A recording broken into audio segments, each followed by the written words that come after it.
कमजोर प्रधानमंत्री और बेलगाम मंत्री, यही असली पहचान थी यूपीए सरकार की। कहानी है जयंती नटराजन की, जो रिमोट सरकार में पर्यावरण मंत्री थीं, लेकिन हकीकत में काम कर रही थीं सिर्फ एक खानदान के इशारे पर। हाल ही में नटराजन को लेकर पूर्व नौकरशाह ने बड़ा दावा किया है कि उन्होंने एक मीटिंग में पीएम मनमोहन सिंह को 40 मिनट तक इंतजार करवाया था। बेचारे मनमोहन सिंह को सोनिया तो रिमोट की तरह यूज करती ही थीं, देखा देखी मंत्री भी ऐसा करते थे। जयंती नटराजन तमिलनाडु के आखिरी कांग्रेस मुख्यमंत्री की पोती थीं। इसी खानदानी विरासत के दम पर मंत्री बनी। 2011 से 2013 तक वह पर्यावरण मंत्री रही। इस दौरान उन्होंने पर्यावरण संरक्षण या रिन्यूएबल एनर्जी पर कुछ भी ठोस काम नहीं किया, लेकिन एक टैक्स का निर्माण जरूर कर दिया, जयंती टैक्स। इस जयंती टैक्स की बात पूर्व कांग्रेस नेता अभिषेक मनु सिंघवी भी कबूल चुके हैं। इसे विकास प्रोजेक्ट्स पर लगाया एक जिजिया टैक्स कहा जाता है, यानी बिजनेस शुरू करने के लिए रिश्वत दो वरना क्लियरेंस भूल जाओ। पूर्व कोयला सचिव अनिल स्वरूप के मुताबिक एक दफा तो जयंती नटराजन 56,000 करोड़ रुपए की फाइलों पर बैठी हुई थी और प्रोजेक्ट का पर्यावरण क्लियरेंस ही नहीं दे रही थी।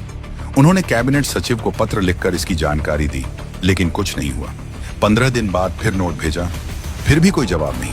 तीसरा नोट, फिर भी कोई रिस्पॉन्स नहीं। पीएम को बात पता चली, फिर भी कोई एक्शन नहीं। ऐसे चलती थी यूपीए सरकार। दावे के मुताबिक जब जयंती नटराजन सोनिया गांधी के नाम पर घूस लेती थी और उसके बावजूद उन पर कार्रवाई नहीं होती थी, तो ये कहना गलत नहीं होगा कि उस घूस के पैसों का बंदरबांट ऊपर तक होता था। सोनिया और राहुल का सीधा निर्देश। नवंबर 2014 को जयंती नटराजन ने सोनिया गांधी को एक लंबा पत्र लिखकर कहा कि आपने खुद कुछ प्रोजेक्ट्स पर चिंता जताई थी। जीवीके पावर प्रोजेक्ट, लवासा, नरमा सीमेंट प्लांट वगैरह में मुझे साफ साफ निर्देश दिए गए थे कि क्या करना है। यानी कि जयंती नटराजन खुद से क्लियरेंस नहीं रोकती थी, उन्हें ऊपर से निर्देश जाते थे। जयंती ने माना कि उन्होंने वेदांता और अदानी केस में राहुल गांधी के निर्देशों पर फैसले लिए। मतलब मलाई परिवार ने भी खाई, बदनाम सिर्फ मंत्री को किया गया। पहली बार मोदी जी वो नेता थे जिन्होंने यूपीए सरकार की जयंती टैक्स को देश के सामने एक्सपोज किया। इसके बाद कांग्रेस को इस्तीफा लेना पड़ा था, लेकिन तब तक देश की इंडस्ट्रियल ग्रोथ गर्त में जा चुकी थी। 29 महीने के कार्यकाल में जयंती नटराजन ने लाखों करोड़ों रुपए के प्रोजेक्ट को रोक कर रखा, जिसमें से वेदांता का 30,000 करोड़ रुपए का बॉक्साइट प्रोजेक्ट था, जिसे राहुल गांधी के कहने पर रोका गया। इसी तरह ये सारे मेगा प्रोजेक्ट भी लटकते रहे।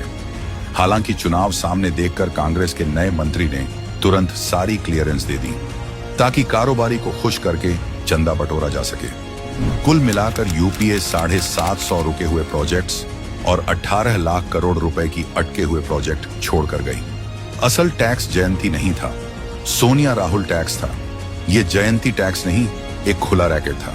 कोई भी बिजनेस, कोई भी प्रोजेक्ट अगर क्लियर करना है तो झिझिया भरना पड़ेगा। यानी हिंदुस्तान में बिजनेस करना है तो गांधी परिवार और उसके मंत्री को टोल देना पड़ेगा। और ये टैक्स किसी एक कंपनी ने नहीं, पूरे देश ने चुकाया।